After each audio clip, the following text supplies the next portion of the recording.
In the US, we often say the customer is always right. And in Japan, the saying is the customer is God. Oh, wow. Okay. So even understanding different levels of expectations around what customer experience is very important, and they are not the same in every market. Service is actually one of those that is the most important, right? It's hard to see. You say, I want service, but what does that mean? Some people want you to respond immediately and many, many times and on a certain channel. Other people work in different channels and they don't want to be bothered. The truth is, everything that touches a customer is important. And so it makes it very challenging to figure out, okay, which aspects of those do we localize? Which do we adapt?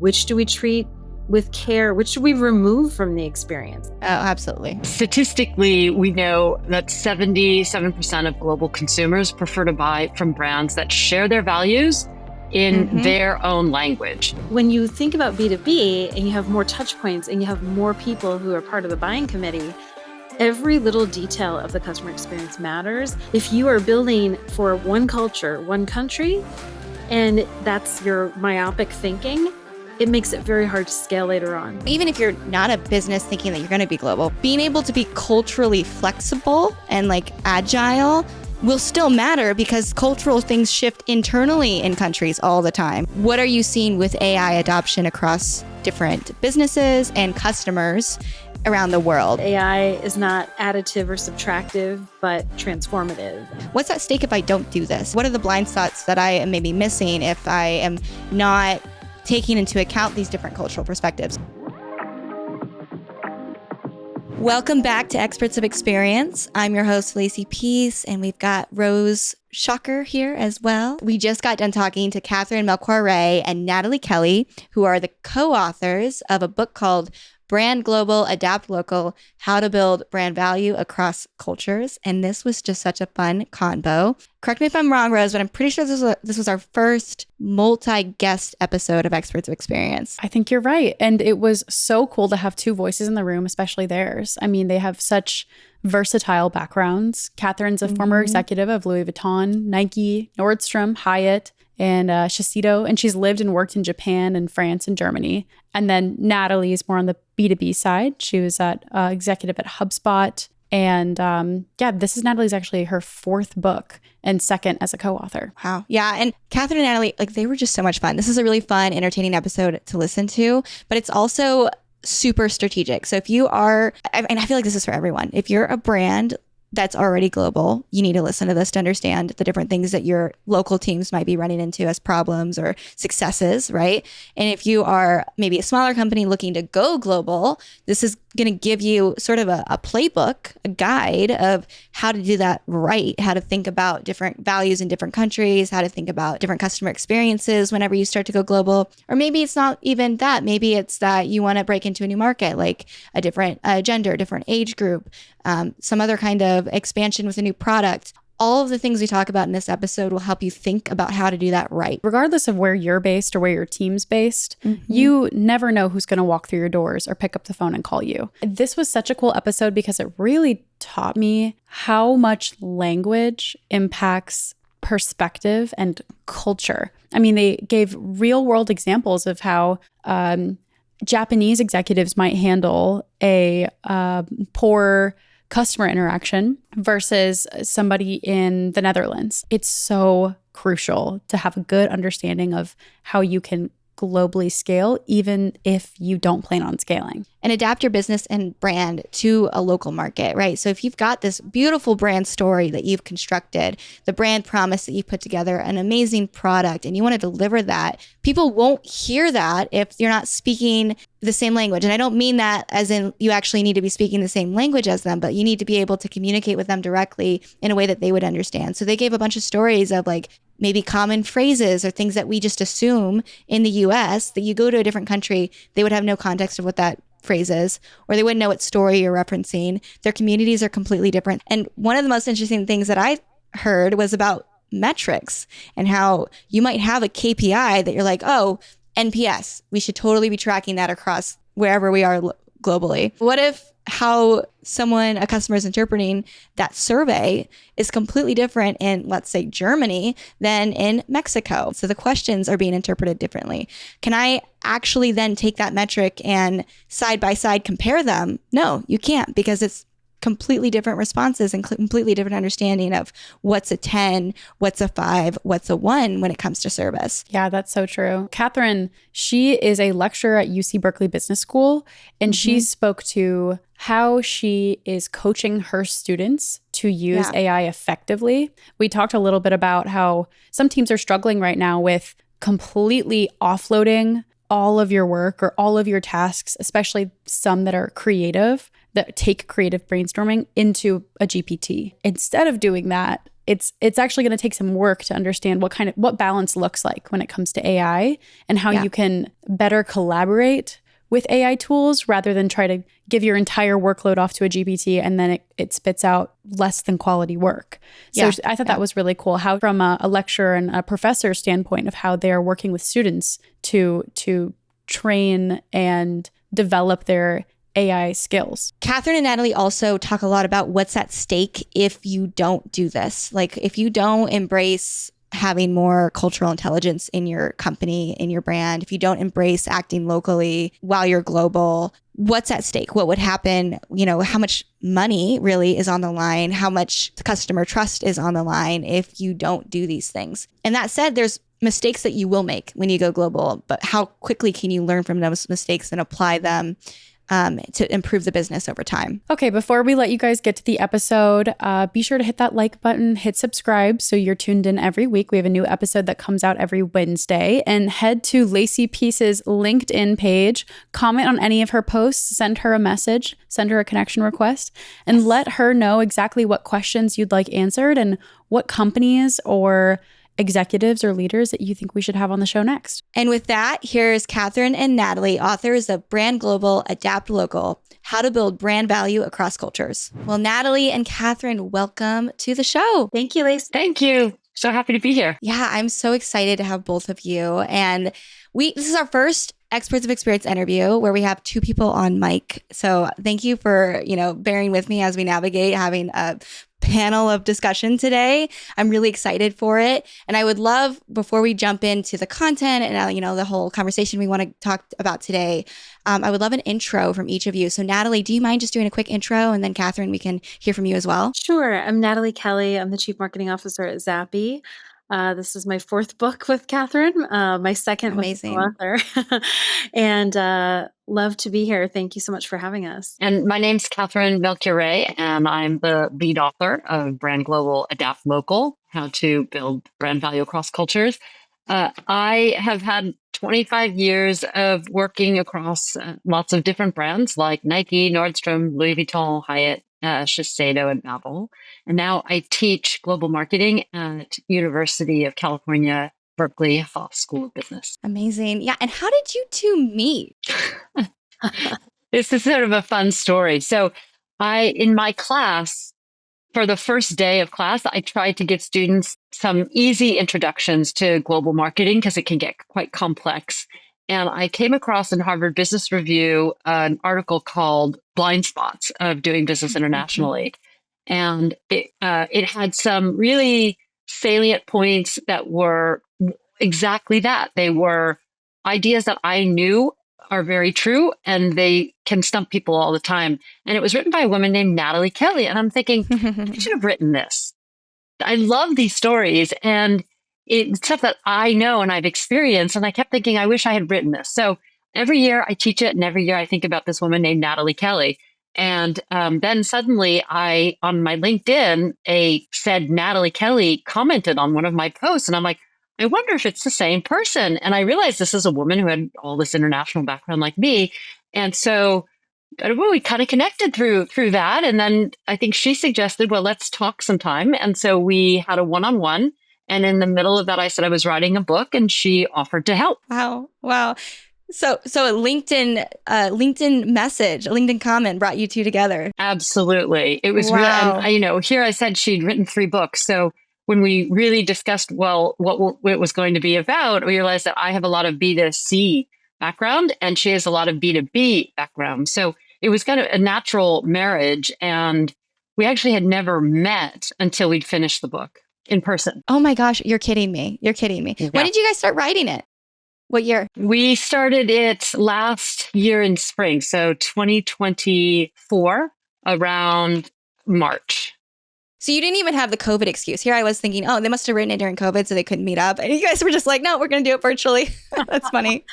I think we really had no choice but to do it virtually because we were back and forth across countries, time zone. Mm-hmm. And also the fun part about this backstory is that once we started engaging on LinkedIn, I had a moment of flashback when talking to Katherine and realizing, oh, this is the same person I read about in the Wall Street Journal almost a decade earlier, because I had seen this article about Katherine, and it was something like, this Hyatt executive has a ball gown in her carry-on or something like that. And it was about her globe-trotting lifestyle working for these global brands. And I was first-time VP of marketing at a tech company. And I thought, wow, we have so much in common. I would love to meet her someday. And then all those years later, she was using my HBR article. So it's such an interesting way to connect with someone, through their writing, and through stories about them in the media. And as marketers, like, what a special way to connect. And then virtually collaborating, it's, LinkedIn, Zoom, like, we couldn't have done this book without these technologies. So Wow. That is so amazing. So you guys are like kind of secretly fangirling over each other for a number of years before you manifested this meeting on LinkedIn. Right. It's so good. Exactly. That's right. It's really true. And, actually the story continues because just last week we were launching our book in Europe at the Cannes Lions Creativity Summit. And the CMO of LinkedIn, I connected with her too on LinkedIn about something. And I told her about the book and she said, oh, we should do an interview at LinkedIn. So I said, well, you're going to love the story because the two authors actually met on LinkedIn. And we realized actually Nataly has a whole story of growing her business in Japan and leveraging LinkedIn as a network to find employees. So we were telling this whole story in a LinkedIn studio interview. And then one of the reasons this woman, her name's Jessica Jensen, the CMO of LinkedIn. And one of the reasons we connected is because we had both lived in Japan. So we just switched in the interview to Japanese. You're kidding me. Oh my God. I'm not kidding you. Nataly was there going, oh my God. This I was going to say, so Nataly's funny. like, what are we doing?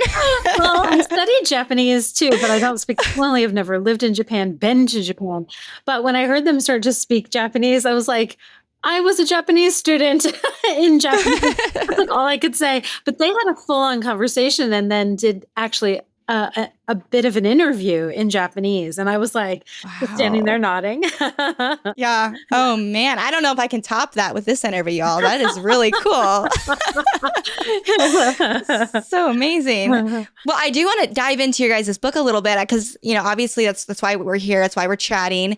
Nataly, maybe could you give me an intro to the book? What is it about? What's sort of the hook there of why people should be checking this out, why they should be reading it? And maybe a little bit of background of why you guys are both so passionate about this topic and why you want to bring it to market like this. Sure.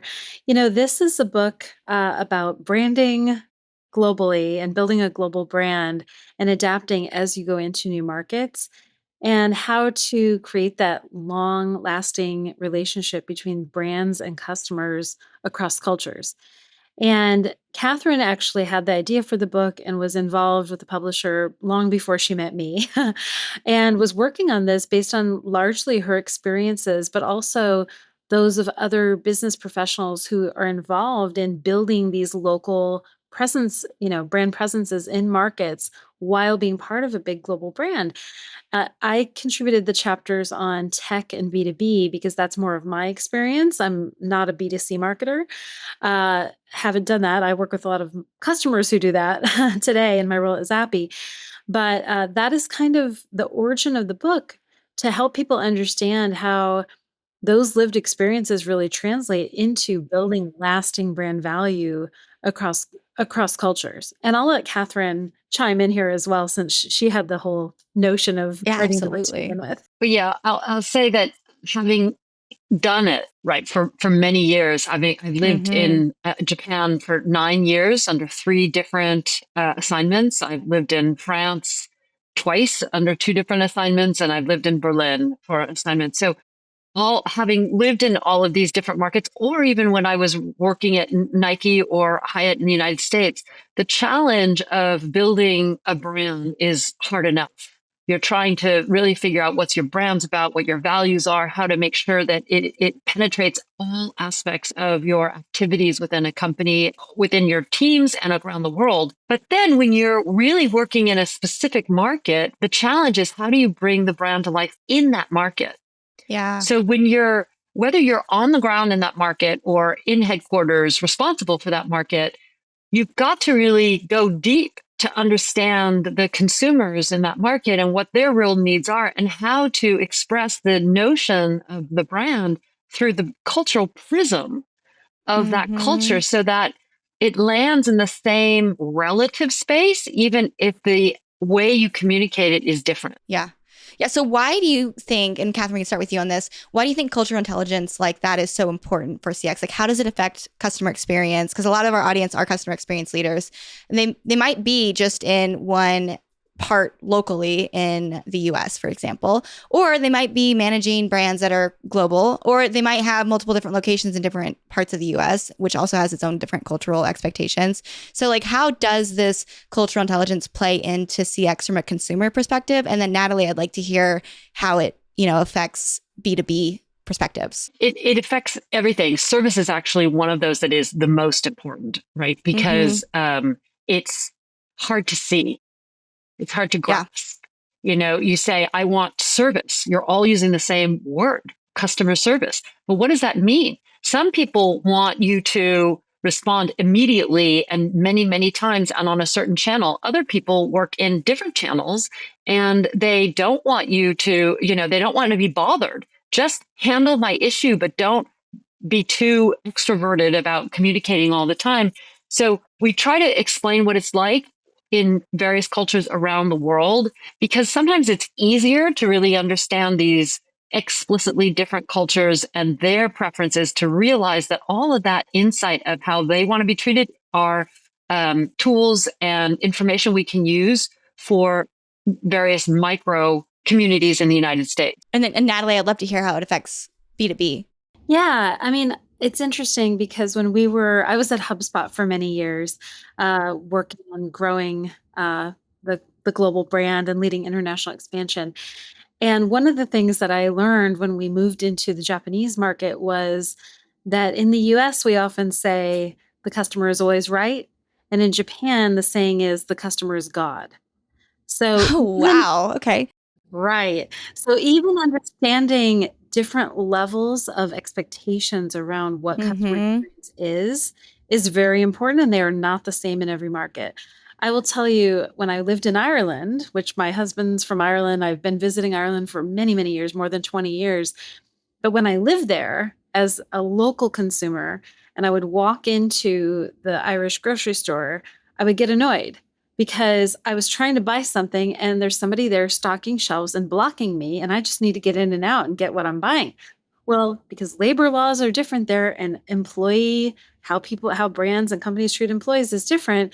The expectation is, well, they're doing a job. The customer should not get in their way because that's their work. Whereas I, impatient American, am saying, just get out of my way. I'm literally the one with the money here. Like, that's a very American attitude, very capitalist, and it's very hard for me to reconcile that difference. And this is a culture that speaks the same language, is very similar in many ways to American culture, but those subtle differences are baked into culture. And so when you think about B2B and you have more touch points and you have more people who are part of the buying committee, every little detail of the customer experience matters. And, one example that I often give is when I was working with my team to localize our knowledge base. And we're having this conversation. We've got thousands of articles. How do we decide which ones are deserving of human translation versus machine translation, automated translation?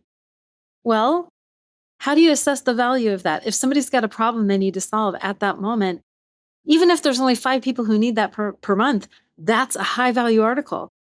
But what about the one that isn't solving the biggest problem, but it has a lot more traffic on it? So how do you decide which are more important? the truth is, everything that touches a customer is important. And so it makes it very challenging to figure out, okay, which aspects of those do we localize? Which do we adapt? Which do we treat with care? Which do we remove from the experience? How do we adapt those things, especially when you're going into lots of markets at once? So that is a tricky thing to figure out from a CX perspective. Yeah, that makes a lot of sense. I would like to hear too any more examples of this, because you guys have both traveled the world so much. Katherine, is there an example that stands out to you, like the story of being in Ireland at the grocery store that you personally witnessed a moment that you're like, oh, this is a big shift for me? Yes. It's actually a story in my book. I use it. So when I was vice president of marketing for Louis Vuitton in Japan, unfortunately, we had a problem at a store, and the roof tile, ceiling tile fell in a dressing room at a Louis Vuitton store. And I'm the daughter of an American lawyer, so I am very concerned about protection, rights. The woman wasn't hurt. Actually, it missed her. So that's the most important thing.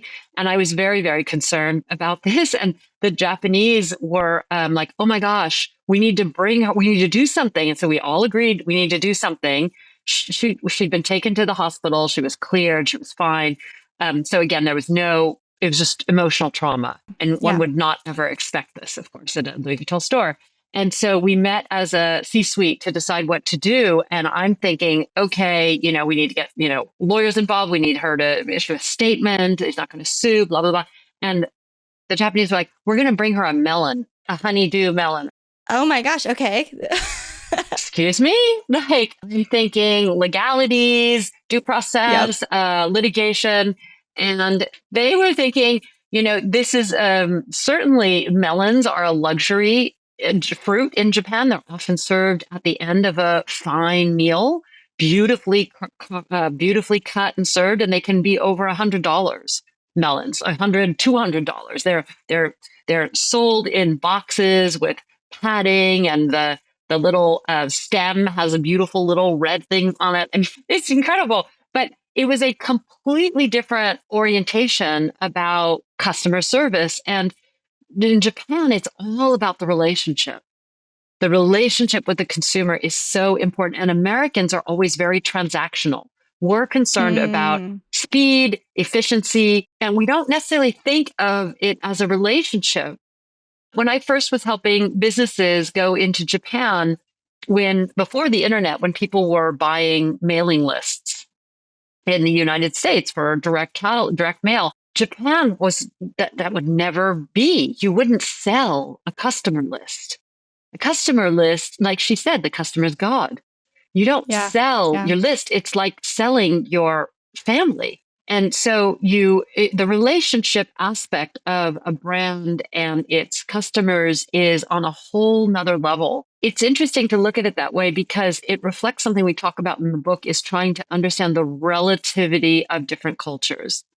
So American culture is very transactional.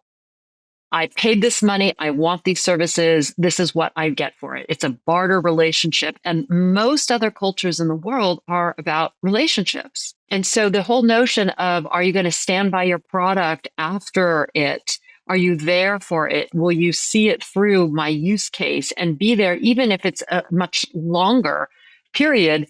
That sense of obligation and responsibility and duty is really great.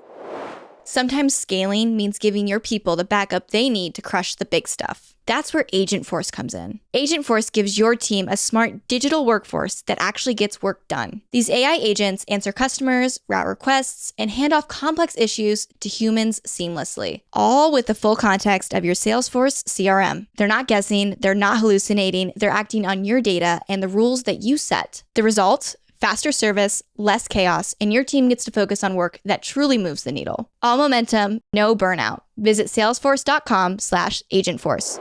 Yeah. I'm wondering too, as you're talking about this, how important it is to be on the ground physically to see these things. Because I feel like you could probably at this point go to ChatGPT and say, hey, I'm starting a business or I'm expanding to Japan. And here, like, what are the cultural things I would need to know and understand? And I doubt GPT would say, melons are a good way to forgive or send an apology note to a customer. So I just think there's so much that you can't even articulate even via like an article or someone reporting it to you of all the different ways that you can culturally behave in a country that's different without actually having been there. So like how important, maybe Nataly talked to me about how important is it to actually be on site physically, get the emotions, the feelings, to really understand that. Because if I saw that on paper that a melon would be a sufficient apology, I would be like, BS, no way, that's not accurate, that's not right. But then if you're in person talking to them, you would get the vibe, oh, that's actually true. But you would only understand that, I feel like, physically in person, being there. Yes. I mean, I think what happens is when you are immersed in a culture, you have a fast track to learning and gaining those insights very deeply and quickly. You can certainly learn that from working with people. You know, in the pandemic, we all had to work across borders virtually if we were in a global company. You do get those experiences, but they're just not as rich and as, you know, you don't have as many of them. So it's slower. You know, I was thinking about the fact that, you know, I worked early in my career as a Spanish interpreter, and I had a lot of exposure to diversity within the United States. Because right here at home, we have a lot of diversity and we have opportunities to learn from people from different cultural backgrounds every day. And I was interpreting, and this is a different setting, it was for healthcare. I was interpreting for a speech language therapist, and the patient was recovering. So it was basically, she was asking her simple questions to try to get her to practice her language and her, you know, vocabulary. And she was giving me the questions in English. I interpret them in Spanish, and she would give me back the answers. So one of the questions was, well, who drives the fire truck? The fireman. Who drives the school bus? The bus driver. And this was all about occupations, you know, the whole area. And she said, who would you borrow a cup of sugar from? And the woman was so confused. You know, this was a Spanish speaker, you know, probably from rural Latin America who had immigrated here. She was like, why would I need a cup of sugar?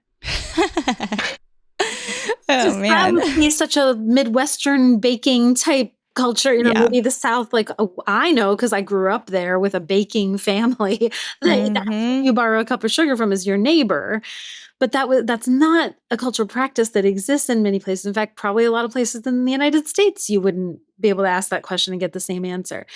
So the therapist kept trying to ask this question, like, well, you know, if you were making something at home and you have a cup of sugar on hand, like, who would you ask? And she's like, I don't know. You know, well, she was getting frustrated. Oh, man. Then pivoted the question and said, okay, let's go back to some other types. We'll skip this question. And she said, who grows the food? Again, she was stumped. And I was thinking, this is the farmer, you know. And so I said, who grows the food? I said, would you mind if I adapt this question so she can get the answer? And in Spanish, I said something to the extent of like, who grows food for lots of people, you know, to try to get her to understand like large scale farming. And she said, God. That's so sweet. And in her culture, you know, you plant things and things grow, and like, you know, from her perspective. And then we get into education levels, literacy levels, you know, disparities. And there's a lot that interpreters have to deal with in those types of situations. But it just really highlighted for me differences between cultures, differences between language, and how those things go unseen all the time in daily society, in a diverse society. So I would say it's not only about living in another country, that's a fast track, but it's about being open to the experiences, because there are a lot of expats who go abroad and only interact with other Americans and never take away those learnings. You know, Katherine and I talked about the fact that we're the opposite. Like when we go and live abroad, we're like trying to stay away from the Americans because we want to maximize the opportunity to learn. So I think it's about like opening yourself up and being curious as to, oh, why does this person see it that way? And what's different about their background and the way they were raised, maybe their religion, maybe their literacy levels, maybe all those things that deepens our empathy for the people that we're trying to communicate with. Yeah. I found too, reading is such a great way to do this. Whenever I was younger, so my dad was in the military and we grew up all over the place. I spent several years, my formative years in Germany. And I remember like a huge part of our education on the military base was actually reading books that were written from different countries or written about children who were living in different countries. And I got so much exposure, even at age 10, of like, oh, this person's life is completely different than mine. And I'm able to see from her or his perspective through this reading, through this material. So I want to echo that too, that it's not just like you need to be there on the ground, but there's a lot of different ways that you can learn these cultures, but it definitely requires being able to see from someone else's lens. Like you could have had that same experience, Nataly, but been like, no, you're wrong. No, you're wrong. Like it's the neighbor, it's the farmer. But you, instead of being, you're wrong, you went from, I'm curious, let me put myself in her frame of mind, in her shoes, and see what the right answer from her perspective is. So I definitely think there's a lot of different ways to like gain that empathy. Katherine, is there anything you wanted to add to that? I have lots of thoughts. I'll limit them to two that are relevant. One is you were asking about AI, right? So, you couldn't ask AI and say, what are you supposed to do in this culture? The same way I use an example about in France. I love saying, what are the two most important words in French, excuse me, and in France? And what do you think they are, right? Most people, when I ask this question, they say, oh, merci or s'il vous plaît. And I'm like, okay, that's, at least three. And so the trick is that and so some people sometimes say bonjour. And I'm like, well, that's half of it. But it's bonjour, monsieur, or bonjour, madame. And it's super important. It's the same kind of thing, because when you go into a store or when you're buying a newspaper, if anyone buys newspapers anymore, getting a coffee or a croissant in the store, if you don't greet someone, they feel that you're disrespectful. Wow. And so you will get a burnt baguette, right? Yeah. And so no one teaches you that. If you take French, you're not taught to say bonjour, monsieur, or bonjour, madame. You're taught to say, je voudrais un croissant. I want a croissant, right? But it's those subtleties about culture that are so important. And again, unfortunately, AI is not going to give you that. No. The other thing I was going to say is about this notion of what you just said, Lacey, is putting yourself in the other person's perspective. What's super interesting is when they look at young children, if you put an 18-month-old bilingual child, or, not all 18-month-old kids speak two languages, but that are exposed to two languages, it's called the banana test. If someone is facing a child and there are two bananas, and the child is asked, give me the banana, and the person facing you can only see one of them. Let's say there's a book in between them. The child who is monolingual won't know which banana to give the person. The child who is exposed to two languages will see that the person in front of them can only see one banana and hand them that banana. Wow. I also do this test. So my son, I mentioned he's in the Montessori school. It's a Spanish immersion program. So he's completely all day speaking Spanish. So I want to do this test with him. That's very interesting. Absolutely. He's 3 years old, right? Yep. Yeah. Yep. It's amazing. And it makes you realize how learning another language, certainly it teaches you the skills of communication, but it gives you a perspective of someone else's viewpoint. Yes. Very, very interesting. I love that example. And this ties back to what you said earlier, Lacey, about reading and connecting to people through their stories. One of the reasons that being on the ground gives you more access to those stories is because you have more opportunities to interact with more people. And, it can be a fast track. But I remember when I was younger, we used to have this thing called pen pals. Yes. And so I wrote letters to kids all over the world because I was in a tiny rural town in the middle of nowhere, population 2,500 people. And we didn't have a lot of diversity. And I was many hours away from the nearest major city. And so that was one of the ways that I connected. And I had friendships with people in Malaysia, Peru, Ireland, other countries around the world. And I think the earlier we can give people, whether they're our children or our employees, access, the better and the faster they will open up and have those connections. We had a program that was very simple at HubSpot that I put into place. It was just an informal coffee chat program, a buddy program. Hop on a Zoom call for 30 minutes and talk to somebody about anything you want, but they have to be from another office, from another country. The amount of things that happened from that little coffee chat were incredible. And this is all remote and all highly global. And, during the pandemic, it became even more important. But those interactions, whether they're snail mail or Zoom calls or on the ground, they all add up and they're all important. Yeah. Yeah. Well, I think setting the stakes for the audience too on this, right? Like, what's at stake if I don't do this? If I like, what are the blind spots that I am maybe missing if I am not taking into account these different cultural perspectives? Because I could see a business leader maybe sitting in their office hearing this right now and saying, oh yeah, I guess it's kind of nice if we like acknowledge some of the cultural differences, but it's not going to actually drive the bottom line that much that I should really care about it. So like, I want to say that's wrong. And I would love to like put the stakes down here of no, actually, this is driving some serious business impact if you don't do this. Katherine or Nataly, do either one of you feel compelled to speak to that? Yeah, I mean, statistically, we know that 77% of global consumers prefer to buy from brands that share their values in their own language. Okay. And the fact that brands today, many of them might say, oh, this is all hogwash. I'm just going to do what works here in another country. Yeah. It's not only lost opportunity of revenue. That's the one that they'll never see, but they can have costly missteps that are actually eroding their opportunity to maintain a given level of business. And then they ruin the possible trust that they have, right? So if you can't respond to someone's expectation in the way that they want you to, they are no longer going to feel as confident in you and your services. We talk a lot about trust in the book because everyone always says trust is important, right? Businesses say it internally, and then obviously a brand is nothing if it's not a promise in the marketplace. And I once heard a definition of trust that I loved, and I use it all the time, and I put it in the book. Basically, trust is built out of three things. It starts with shared values. Okay, so you've got to be clear on what your shared values are. We know values are often not really clear, like we had talked about before in terms of service. And then you have to be able to have open communication. You have to be able to share your views with one another. And the third part that's so key is a history of promises kept. So a brand, for you to believe in a brand, you see something in the marketplace, usually represented by its logo or an advertisement or a catchphrase or social media.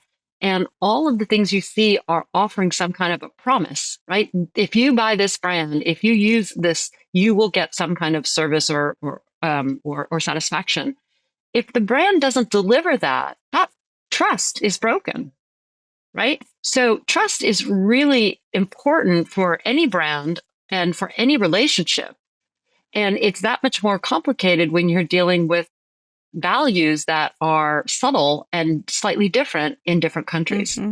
Yeah. Yeah.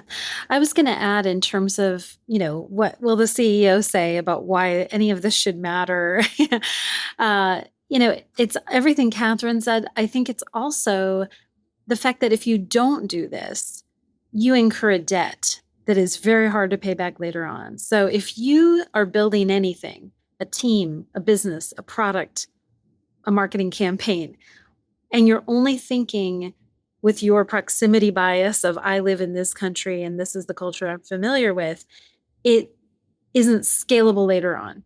So a big problem that I saw often at HubSpot was, in tech, we often talk about technical debt or engineering debt or coding debt. We have to go back and re-engineer something, rebuild it because it wasn't built right in the first place.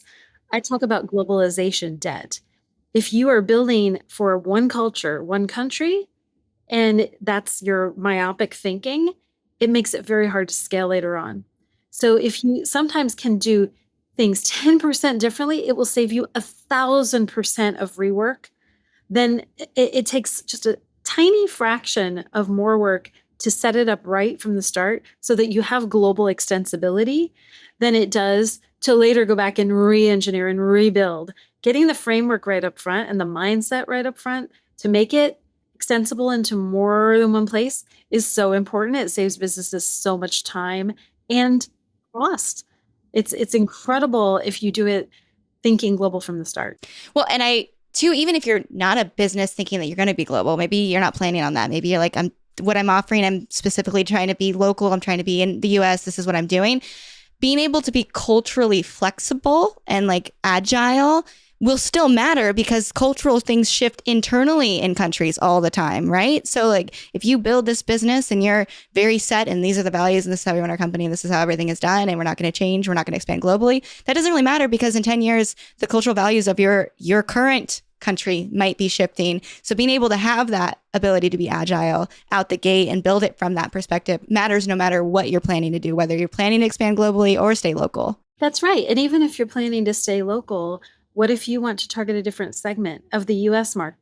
What if you want to have an offering in Spanish because it's a huge population that speaks Spanish natively in the United States? What if your business is expanding into Texas or Florida or any different age groups? Yeah. And that's the thing. A lot of the time when, a lot of these payments, whatever, take any aspect of business. If you're thinking with building in that flexibility from the start and that ability to adapt, you leverage it in so many ways. So many other ways that might have nothing to do with culture, language, country. It might be demographic, as you said, or it could be gender. It could be many, many things. But that notion of flexibility that you mentioned, that's one of the hallmarks. There are a couple hallmarks of cultural intelligence. The first one is the attitude that we've talked about before, right? Is you're having an open mindset rather than saying it should be this way, to shift it around and go, what might it be, right? Being open is super important. That's really the foundation. And after that, then once you're open, it's to become aware, right? To try to notice some of the things that Nataly was just talking about how these people couldn't answer these questions about the who grows the vegetables, right? Yeah. What does that mean culturally? It's not that the person's stupid. It's that they didn't understand the question, right? So that's mindset of being aware of where there are subtle barriers is really important. Then you learn about the culture. But the last part is this notion of flexibility. It's actually called style switching or culture switching, being able to have multiple tools and responses at your disposition so that based on how the person is expecting to be treated, and sometimes they won't say it. Sometimes it's nonverbal. So for you to be able to see that and then respond accordingly is the last part of what is called cultural intelligence. So we've kind of teased a lot of ideas here now. We've talked about, missteps, mistakes, blind spots, why this is important, how this helps the bottom line, why it affects B2B and B2C, different cultural examples from your guys' own experiences. I would love to hear a story or two about a business that has done this right. Like they went in, they're like, we're going to expand globally. And here's like a prime example of how you do it right. Or maybe you've got a prime example of how not to do it. So one of those would be awesome. Katherine, if you want to start, and then Nataly, we can also have an example from you. Well, I'll start with one that is a product I love, and I think a lot of people know it. And they may not realize how adaptable it truly is. And that's Kit Kats. Yeah. So we all, we all know what a Kit Kat is, but not all of us may know how it flexes across culture. Food and drinks are an industry that are particularly sensitive to this because taste is local. And Kit Kat has an amazing approach to this. So not only, I've watched Kit Kat because of all my time in Japan, and Japan happens to be an outlier. Even within Kit Kat, they have over 300 different flavors that they've had over the years. They have matcha and sake and azuki bean. Yeah, they have pumpkin. All kinds of things depending on the season. Or, they actually have the sakura when it is the cherry blossom season. So they play into local taste, into seasonality. But I have a story that comes from Malaysia, and it had to do with during COVID when Kit Kat was in Malaysia, and there was, and people's tastes were changing, right? People were getting very concerned because we were so unhealthy about eating healthy things. And that could be quite difficult for a chocolate bar. Moreover, we all remember the supply chain troubles that we had. And 3/4 of all cocoa comes from Ghana in Africa. So they couldn't get all the cocoa, but Kit Kat was number one in Malaysia. It's a big market. And the Kit Kat brand manager in Malaysia realized that it didn't have to all come from Ghana, that even in Malaysia, they had rainforests.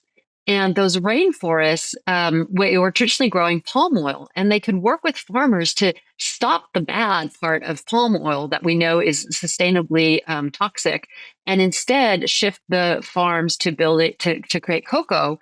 That rainforest local cocoa was naturally darker in chocolate content, and so it was healthier. And so between those two challenges, they created a whole new solution, which was a new Kit Kat flavor for Kit Kat called Kit Kat Borneo 52%. Dark Borneo, 52% to call out how much chocolate was in it. And so I love this story because everyone knows Kit Kat. Because why? When we think of Kit Kat, we think of, the red logo. So the red logo is global everywhere. And we think of those little fingers, right? You open the packaging and you have like 2 or 4 fingers that you break. No matter what flavor it is, those 2 to 4 fingers are always guaranteed part of their brand. Plus the third part is the wafer and chocolate mix. So what Kit Kat does is says those 3 things are not flexible. They are must-haves for the brand. But beyond that, they challenge their local teams to innovate. Beyond that, they can do whatever they need to please their audience. And so there's a concept we explain in the book called freedom within a frame. And that's kind of one of those best practices for brands. It doesn't matter what your frame is, and it can differ by industry, and by brand.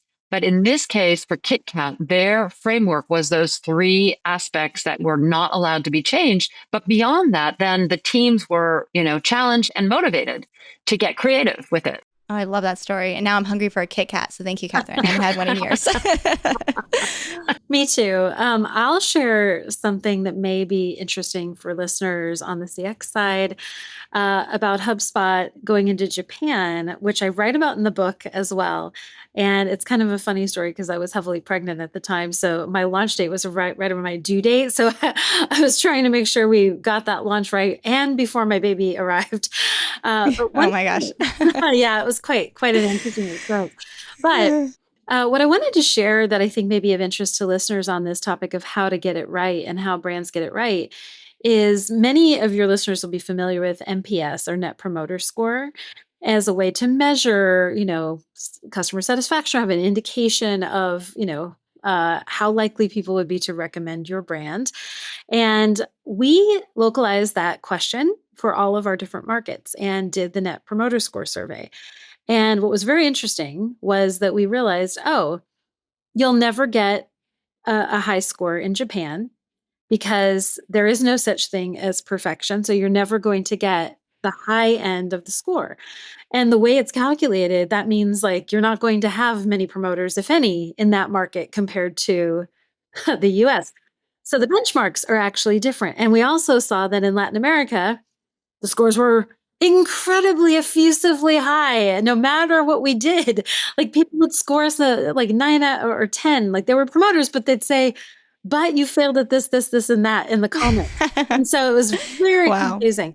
So what we ended up doing was we created a different survey because we're like, there's no way we can compare apples to apples to understand, how the experience is different and what we need to adapt.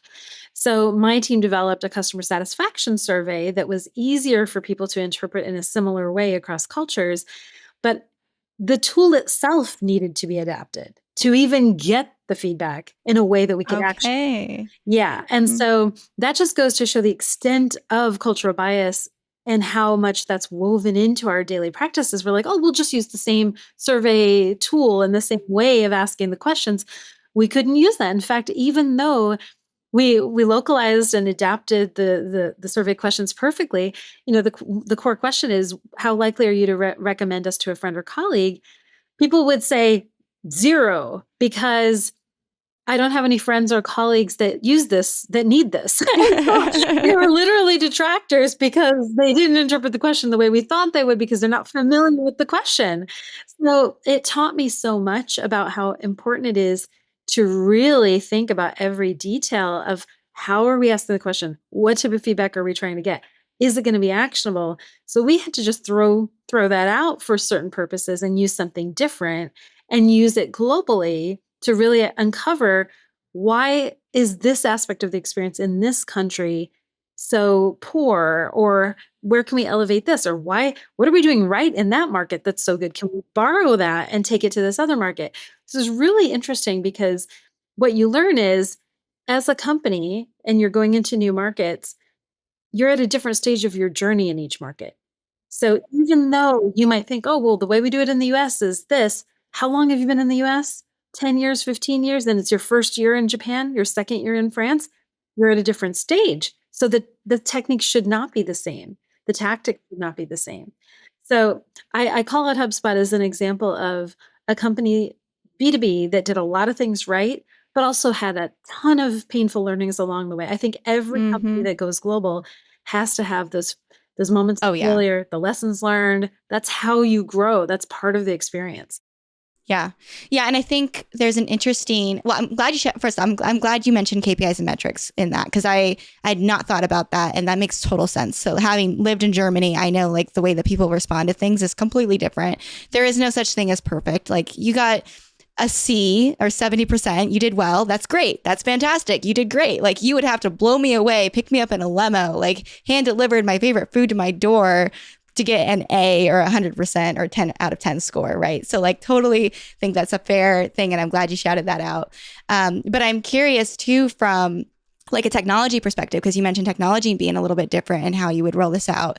How have you guys seen technology adoption vary from country to country? And is there any kind of like general advice you could give of like in Europe, it's like this, in Asia, it's like this, that maybe listeners would benefit from understanding? Yeah, I'm happy to jump in. And Katherine, you have other examples to share. One thing that's really interesting is a lot of times people think that if it's a developing market, that it's less technologically advanced. Actually, many companies or many countries in Latin America skipped kind of straight to mobile. And so we're mobile first, way before Americans were. And so there's a lot of places like that where it's like, oh, mobile payments and, adoption of specific applications of technology is actually way more advanced, and the uptake is higher in some countries versus others. So I think it's really important to understand locally, like, what are the differences in how these technologies are used? And in fact, in some cases, what are the different technologies that might not even be known to us in other countries? HubSpot is a CRM. And when we went into Japan, we realized, a lot of people use business card scanning apps to import data into their CRM. Whereas in the US, they had abandoned business cards by then. And so nobody really had business cards anymore. So it wasn't a thing, but that presenting that card in a specific way in Japan is very important and may still be important. I haven't been there recently and don't know. But that was an example of, that's a whole area of tech that we don't even have a need for in our home country. But if we're going to have a big presence in that market, for a CRM company, it's absolutely an essential. We won't succeed without it. Yeah, I think it's really important to sort of look at how tech innovates in different countries, and it's both cultural, but it's also governmental. Cultural is, for instance, that, as Nataly's saying, certain markets just leapfrog through because they don't necessarily have the infrastructure that we have in certain markets, developed countries. And so they go much further forward. So like in Brazil, it is not a cash market. It's very hard to use cash, right? Whereas in certain other markets, like I was in India, and you can still use cash. But then I'm in a small remote town and there's a farmer with all of his fruit, and he has a little QR code right there to be able to pay on the side of the road. That's very good. It's really kind of incredible. So that's the user-led issues because of economic challenges and innovation.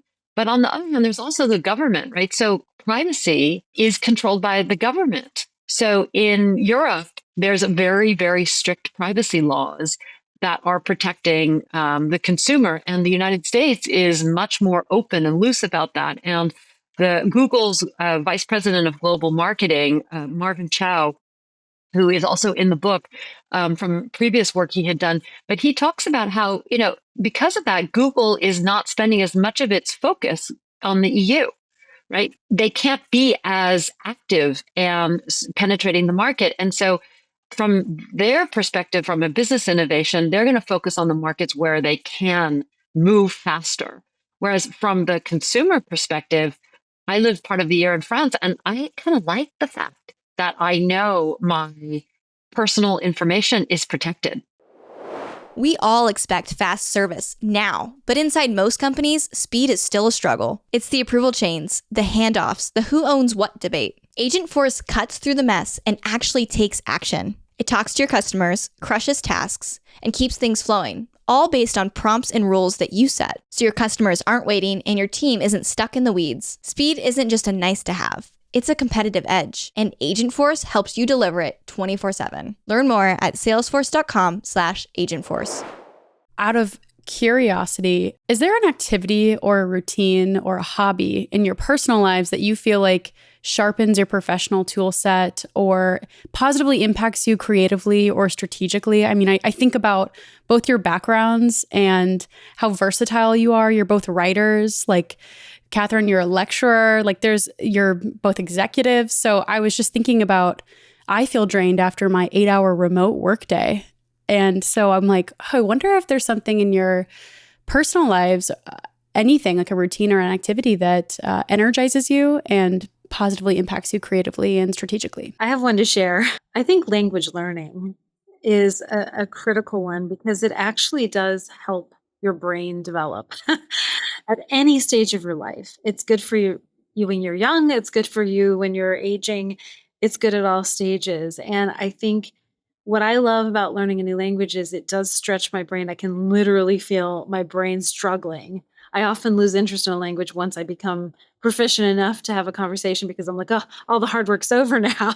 That's the painful process of growing, is like figuring out the grammar, figuring out, all those structures. But then once you can navigate a language, then you unlock even deeper layers of understanding. Then you can get into the culture. Then you can really start to understand. And what I like about it is, even if you just learn a couple words on Duolingo, which I use all the time, each little thing you learn is helping you form new connections and help you understand the way the world works and how we interact as humans. And so I have no tangible proof that makes me a better marketer, that makes me a more diversified person that can do different types of things.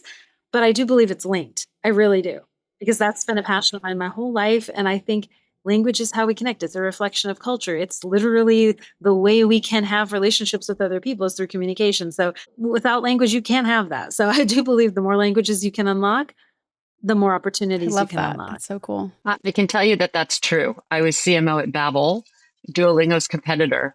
And so we did lots of studies. Okay, not to say anything bad about Duolingo. I love Duolingo, but I also loved Babbel. I used both for a number of years. So shout out to both of them. Right. Both are great. Yes, exactly. And so the studies show it's exercise for your brain, right? And we know exercise is really important. It's one, I think, behavior that teaches you to embrace a challenge, to work with people, to push yourself, right? So, and it gives you energy, right? Everyone thinks that working out and doing exercise takes your energy, but it doesn't. It actually produces energy. But the way I love to answer this question, I think an under-recognized skill in the workplace is being a parent, and particularly being a mother. And why I say that, because two things. One is, I think if you look at what parents do, they are learning to raise the next generation with values that they want to be both consistent and adapt. So you want to pass on to your children your values, but you want them to bring them to life in a way that is, one, right for them personally, and two, adapted to their generation, right? We know that's going to change. So from a brand building and values building perspective, I think that's the case. Moreover, working mothers, shout out to working mothers, because they know how to multitask.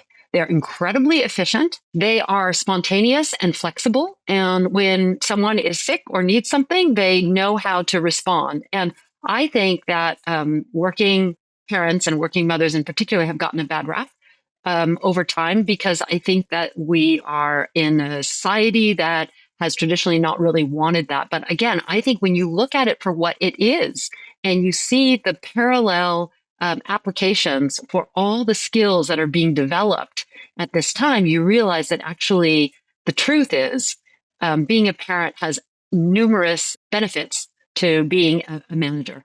Yeah, I have to add, I have a friend, a mentor who's been helping us promote the book all over the world. And he used to say, if you want to get something done, give it to a busy working mom. And I used to think, oh, that's kind of horrible. And then I became a busy working mom. And then I was like, oh, now I get it. I get it, because it does create that need to up level your multitasking capabilities. And it also helps you zero in on what's actually important. I find that my prioritization skills are so much better because, well, I don't have as much time as I used to waste time on things that weren't important. That's beautiful. I'm so glad. That's going to be a great clip. I'm so glad that you were talking about that. That's definitely not being talked about enough, especially right now. So I love that. Thank you. All right, Lacey, I'll give it back to you. Thank you for the question. All right, I'm going to pivot us to, we talked a little bit about technology already, but I want to dive into AI. And I know it's like AI, hot button topic. Literally every single episode we do, I'm mentioning AI, but I think it's highly relevant in this conversation for two reasons. I think that there's definitely a difference in AI adoption across the world in different countries. And I think also AI has the potential to help augment us so we can connect with people better, but it also has the potential to maybe prevent us from connecting as well. So like there's a couple different categories there that I would like to start with. The first thing that I think I would like to just hear from your guys' perspective is, what are you seeing with AI adoption across different businesses and customers around the world? Are you seeing it being consistently adopted and like everyone's on board? Or is it only like in the US, we're just ranting and raving about it in LinkedIn, but actually elsewhere, they're not doing it as much. So I don't know, Nataly or Katherine, whoever would like to start with that. Yeah, I'm happy to share. I advise a bunch of tech companies in different parts of the world. And it's interesting to me how some countries, I'm seeing them embrace AI more for different use cases and different things. I think in the US, what I hear a lot of is, oh, AI is going to replace humans and take away costs and like replace professions. And that's a kind of a negative way of looking at it. And I don't agree with that. I think it's going to transform the way things are done. And it is right now. I'm using AI tools all the time in my job and our company at Zappi. We have been, developing AI with AI for many, many years, and are kind of at the forefront of what we're able to do with it. So I think that AI is not additive or subtractive, but transformative. And I think it's not taking something away. It's not adding something. It's transforming the way we do things. The thing is, people need time to experience and gain familiarity with different tools and applications and how they can build them into workflows and things they do on a daily basis, their daily processes. And yes, maybe they will evolve that process and do things differently. As far as, how I'm seeing it play out in different countries, it's interesting because in high cost markets where the cost of living is very high, people have always wanted to automate. So I find, for example, in the Nordic countries where they have a very high cost of living and a very small population of doers, they've always been early to adopt any technology in that part of the world that could make them more efficient. But then in some countries like Japan right now, the government has an initiative to boost productivity. And that is a really important priority in the Japanese market. So everyone there is questioning, well, how do we make sure we focus on productivity? Because we have a population that is aging and we have, not as many people having children. And how do we ensure productivity remains high as the future continues? And there's more of a long-term view on things in Japan generally, longer history, culture, et cetera. And so they tend to take a longer-term view on things. Whereas a lot of the American cultures, just because it's our bias, we're like, how do we extract economic value from this today? Because we're a capitalist society. It's very, I need my investments now. What can I do to prove I'm a unicorn right now? Hire those engineers and let's code everything with, with AI. It's very different in terms of the short-term view and the long-term view across cultures.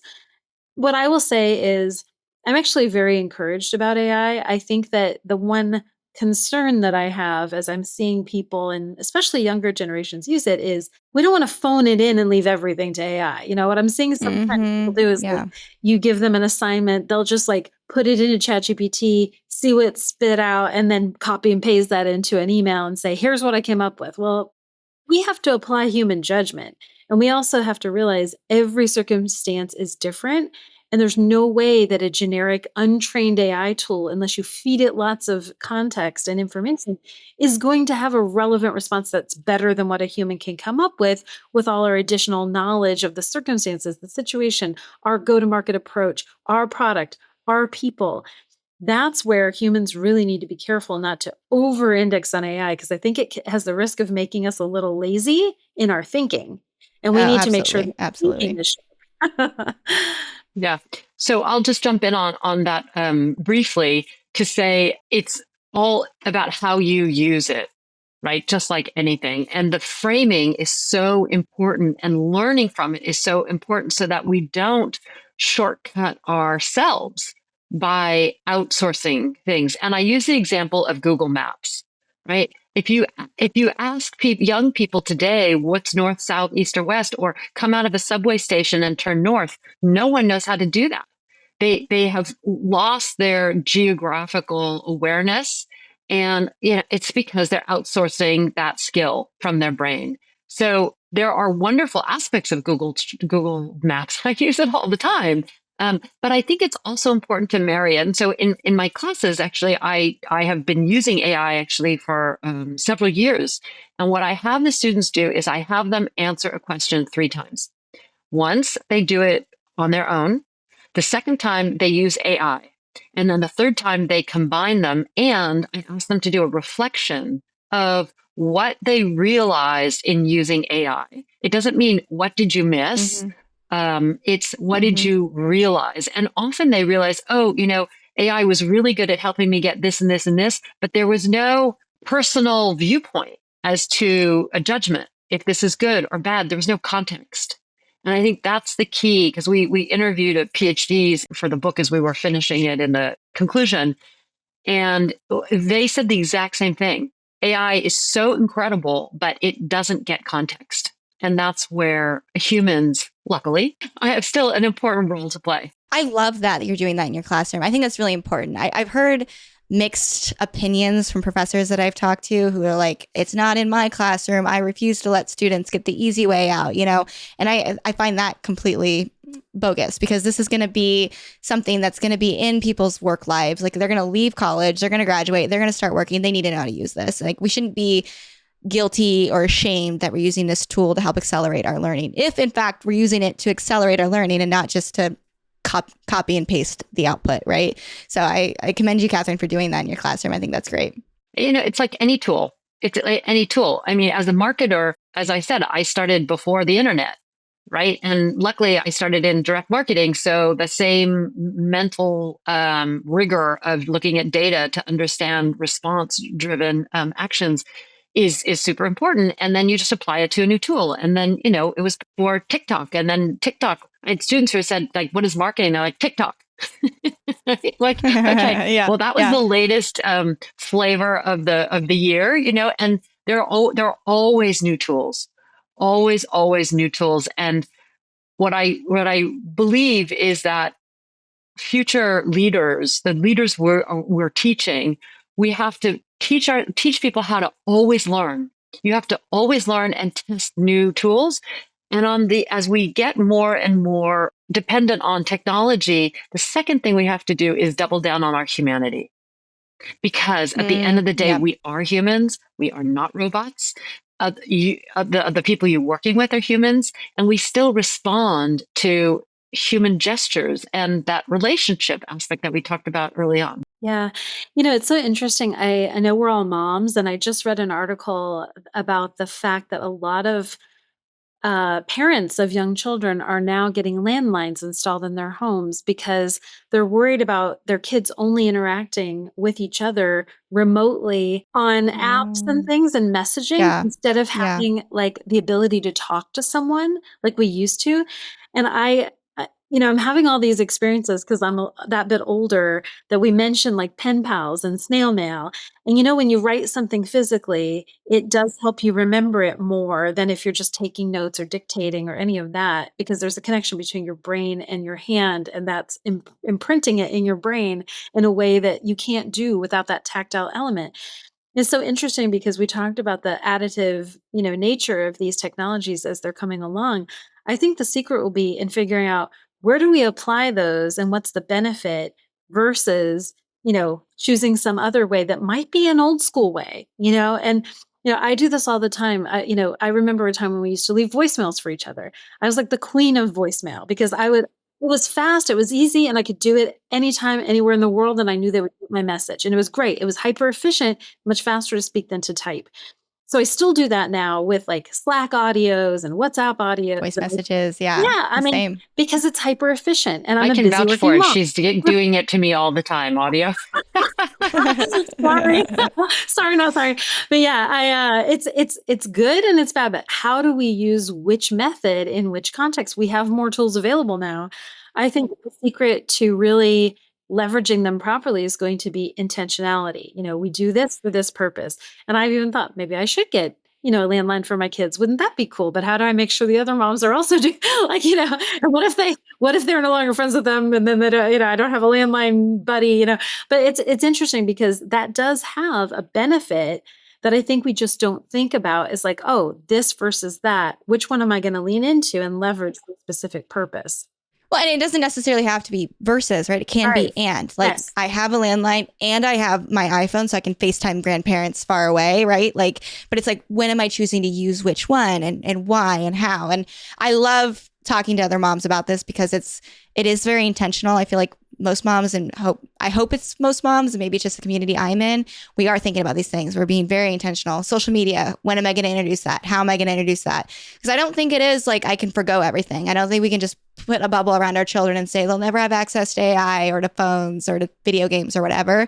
But it's like, how do I teach them skills so they can navigate that world as it changes and it grows and it expands?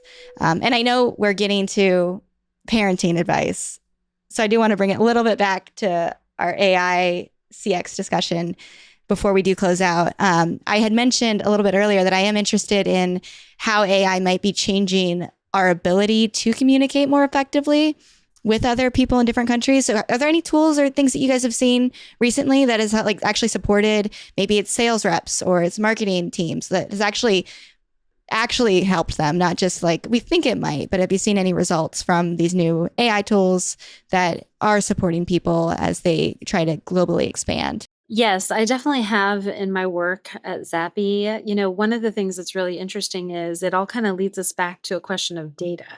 Your AI outputs are only going to be as good as the data and the data assets that you are using.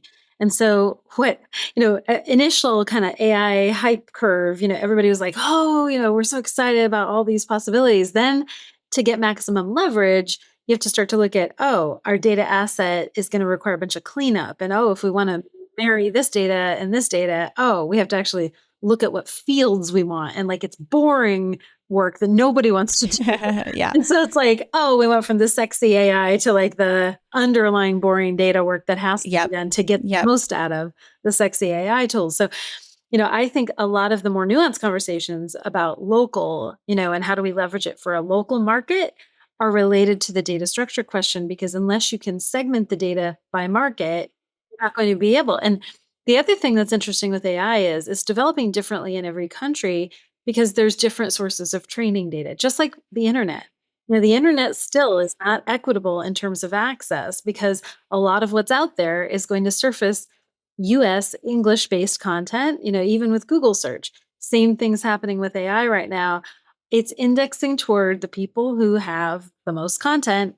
And that's what, the training data is, leveraging. What's good about Gen AI is it's not only the quantity of content, because it doesn't need as much content to deliver a good result. So I think there's great opportunity here, but I do think it starts with being really clear about structuring your data by country. And that's Not easy work. I remember when I did this at HubSpot, when I first joined, there were if I looked at all the different fields and all of our different systems that we were using that were feeding into data sets, there were 20 different versions of one country. United Yeah. Space Kingdom, U.A. the United Kingdom, United Kingdom and Scotland, United Kingdom, UKI. There were all the, different versions, some capitalized, some not. I mean, that's the type of work I'm talking about that humans don't enjoy. And then you have to go and fix that in systems, map fields. And it's a lot of boring work, but it's highly, highly valuable once you do it. Yeah, that makes sense. I've heard so much about this data problem. Everyone I talk to is it starts with this data because it's maybe 20% or 30% of my data is actually something I can use. And the rest of it is just cluttered mess, chaos. How do I get that into a place where I can actually use it and educate my AI systems more effectively? You've asked this before, what's the risk of not doing it? Why? Why do you really need to do it? Yeah. And one of the things that I think needs to be measured is brands have spent so long trying to get direct access to their customer. They wanted to get rid of retailers. They wanted to get rid of media. Now they have direct access and they can speak to them. They can service them. And instead, we're all using the same Gen AI programs to ask the same questions. And so suddenly, I think there's a real risk of AI actually diluting what that brand stands for because everyone's going to channel into the same generic content rather than distinguishing it. So once again, it comes back to context and how you frame it and understanding what your brand values truly are and how you want to apply them across a cultural prism. Yeah, no, that makes total sense. All right, guys, I know we're at time here. I would love to do one final piece of advice or leadership lesson or just a final takeaway that you would like to leave our audience with from each of you. So Katherine, if you wanted to start with just one takeaway or maybe a couple that you're I didn't get to speak to this yet, or I want to reiterate that this is super important, what would you leave our listeners with? I think that one of the most important things is listening. We talked about language, and I think language is a skill that teaches beyond just the tool of language, as Nataly said earlier. But you have 2 ears and 1 mouth. I even say, and so I say, do more listening than you do speaking, and especially when you go to a market, I would say listen with your eyes because so much of communication is not necessarily verbal. In America, we're overly dependent on the verbal, on the written, on the contract, and it's to our detriment because most other cultures are, once again, much more relational, and there's a lot of communication that is that takes place that is not in words themselves. And so I would recommend people do much more listening to your market, to your teams. And I think from a leadership perspective, that's one of the under-leveraged tools for someone who's leading a global team. Absolutely. Absolutely. I would leave listeners with one lesson, very similar to Katherine's talking about learning and listening. It's curiosity. I think curiosity begets growth, whether you're talking about moving into a new market, whether you're talking about growing yourself, learning a new skill. A lot of times we go in with assumptions.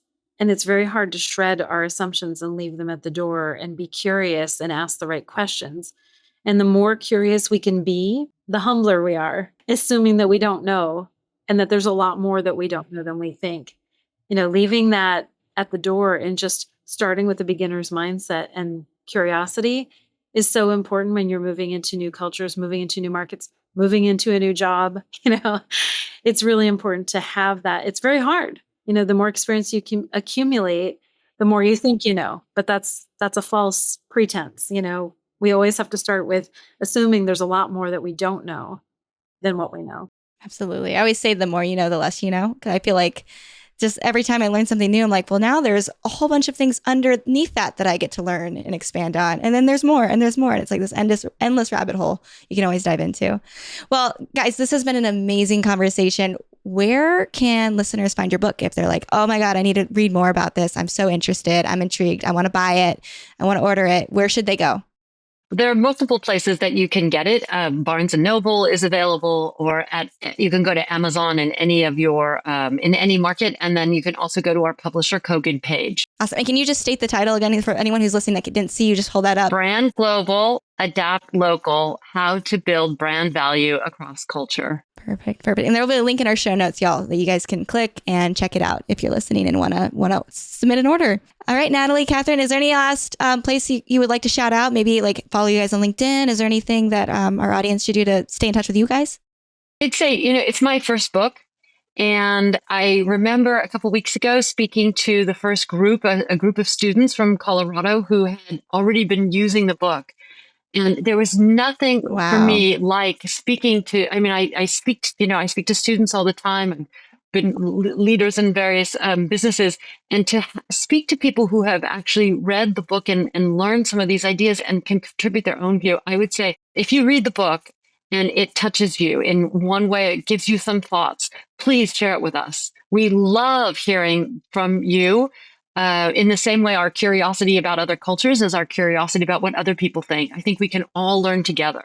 Yeah, I would echo that. And also to say anybody who is doing, a class or affiliated with a university or even a women's group or anything like that, reach out, because we are doing a lot of speaking and supporting a lot of these groups. And, it's our dream that more people can learn from our lived experiences and, apply those lessons in their lives and in their companies. So, anybody who's affiliated with a university or college, anywhere throughout the world, it'd be our pleasure to support you in some way and help the book reach more people in, the future, the future generations who are going to be, helping us build a more interconnected world. All right. Thank you so much, Nataly and Katherine. It's been fantastic. And I hope we stay in touch. Thank you so much. Really great questions. It was really a delight to do this together.